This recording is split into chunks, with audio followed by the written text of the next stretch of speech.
Ardha Matsyendrasana är en sittande vridning där du får jobba djupt in i höfterna med rörligheten. Så du gör den genom att sätta dig på ena foten. Så den har du under skinkorna, under motsatt sittben.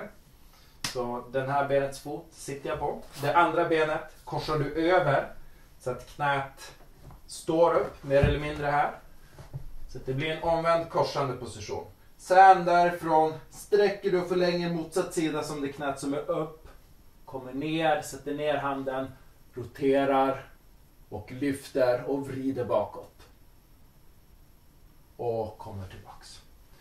Om det är svårt att sitta så här på hälen så kan du ha en kloss och sitta på här istället för att göra positionen mer bekväm.